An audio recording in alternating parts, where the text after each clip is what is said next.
level here. You can see the mid level up behind you, but there is another one which you'll see when we get over the other side. This one holds 25,000, by the way, the north stand.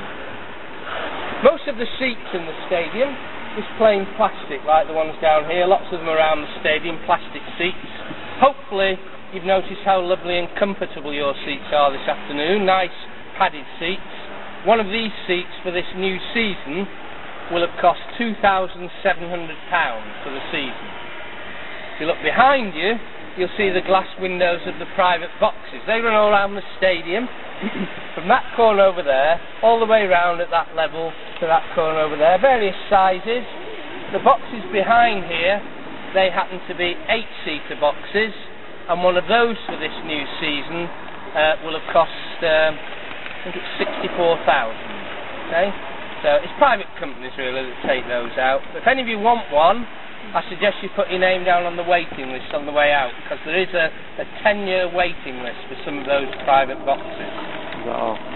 More realistic price level, one of my sons has a season ticket behind the goals, just a plain plastic seat, no refreshments included, and for this season he tells me he's paid, I think it's about £600 for that, which gets him into all the home Premier League games. So that's 19 games for his £600. The knockout competitions, Champions League, FA Cup, Carling Cup, they're extra. He's guaranteed his seat if he wants it, but he'd have to apply for it and pay for it in addition to the basic £600.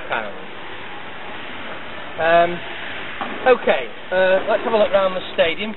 You've probably seen matches on the telly from here. The main cameras and commentators operate from that platform hanging from the underside of the roof directly opposite here. And if it's on live, you've got the presenters, people like Gary Lineker and Alan Hansen. Whichever company's doing the live broadcast, their presenters have the use of a little studio. If you look to the right-hand end of that stand, at the end of the straight bit at the back, see the brick wall with the glass window above it, that's the little studio where the presenters operate from. Tunnel in the corner, that's the players' tunnel. We'll come down there at the end of the tour, that's where the teams come out on the pitch. We'll have a look at the dugouts. They're one either side of the old tunnel on the halfway line. Looking from here, the one on the left of the tunnel is the United dugout, where our substitutes sit. The one on the right is where you other people that support these other strange teams, you might want to go into that dugout. They're both exactly the same, but you might want to try out the dugout that your particular team would use. Ah, we have a... for you. Oh yes, we have some... Where are they? They changed their mind. Well done, Ian. I'm sorry about that. But you find them out in the... Thank you, Ian. Are they Japanese? Well, she said... Oh, well, I don't know whether it's Japanese. Have they got that funny writing? Oh, that'll be good. No, yeah, there's 3 of them. 2 girls and a boy, I think. Sounds like all Scouts. Yeah, yeah. Oh, we've got some Scousers here as well. When we're coming down the tunnel, I want you lot to make a lot more noise than that. There's lots of kids here, so we can do better than that, I'm sure. That was a fairly pathetic effort, really. Anyway, dugouts there. Press box, the reporters in the grey seats a bit left of centre.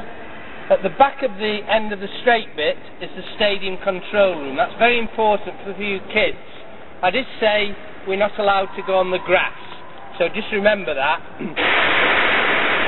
Because in that control room there's a man sat behind a machine gun aimed at the pitch, and if anybody does go on the pitch, he opens up with a gun, and that's the end of your tour.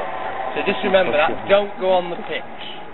Okay? And I'm only joking about the gun, obviously. There's no gun, obviously, but it's a serious point, because there are lots of CCTV cameras all around the place.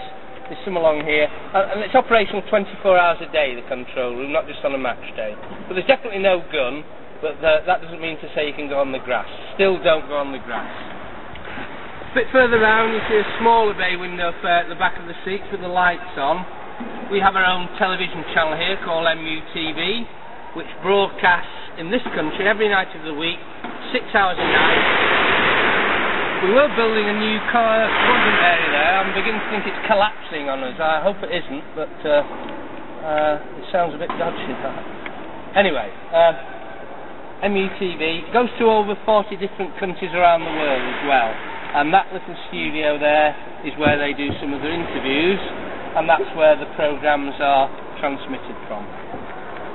So, there we are, that's a brief introduction. Any questions before we set off round to the other side? Excellent, that's good. Okay, let's go then.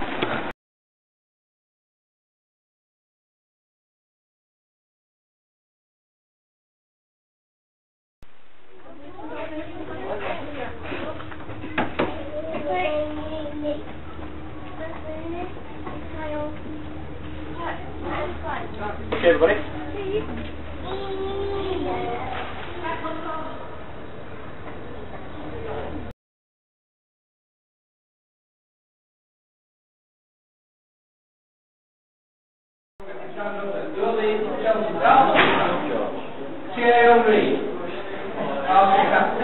Okay, you've got a guest player with you today, John Terry. Yeah. Okay, so we've got the visitors team here, greatly outnumbered by a very superior looking Manchester United team, who's going to be led out by a young Gary Neville, okay, with his sister. Are you a sister? Yeah? Take your finger. Okay, right. Gary Neville. Alright, so you come to the front, you've got your sister with you to help you out, okay? Don't move till I say so. Just to give you an idea what it sounds like in the tunnel on a match day, we've got a short recording, which appropriately was made in the tunnel here a couple of years ago when we played Arsenal, and we beat them 2-1, okay? Just so you remember. So we play that. When it starts, I want you kids to do your hamstring stretches, get yourself warmed up. And this is what you have to do when that recording starts. I'm stretching your hamstrings. You listen, you probably won't bother, and that's why you get the beat. Oh, right. Okay. Right, let me press the button.